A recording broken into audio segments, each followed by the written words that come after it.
Yes, Prime Minister, Mr. Vistesen tried to tell you what a devil I am and that you are in fact working with the devil on the European level. But let me explain what I think about Europe. It's not necessary to believe what Mr. Vistesen is telling you this morning. But I was in fact very well pleased what you were talking about your red Volvo. I don't know, what was it, a 122? Or already a 140 or a 240. If it is a 140 or a 240, then it could have been made in Ghent, in Belgium. And that tells everything about Europe today. The single market where you're talking about.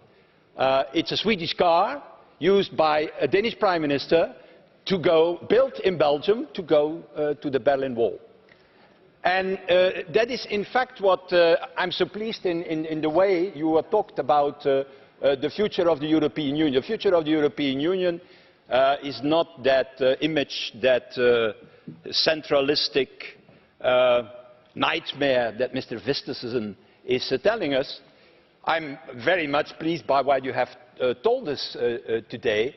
That is that also Denmark is of the opinion that the worst thing to do today is to throw away the European Union. And that is exactly what didn't happen the last years, Mr. Vistesen. It's a pity that Mr. Farage is not there. Because Mr. Farage, the first thing after Brexit, what he told us, Prime Minister, was that the next domino stone should fall. And the next domino stone, that was Denmark.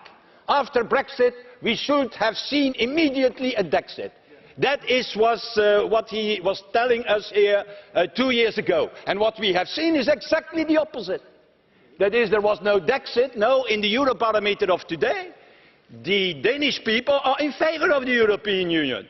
They like the European project. They are still critical towards the European project. I don't think that every Danish citizen finds that everything goes well. Certainly not Mr. Vistesen.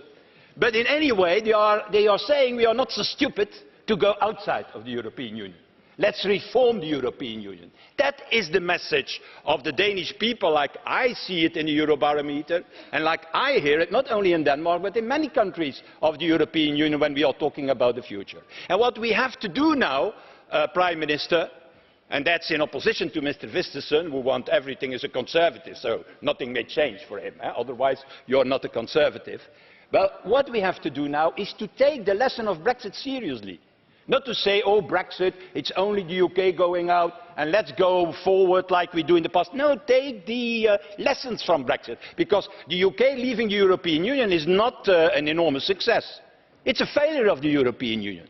So we have to reform in the European Union. And I think I want to mention two things. The first is on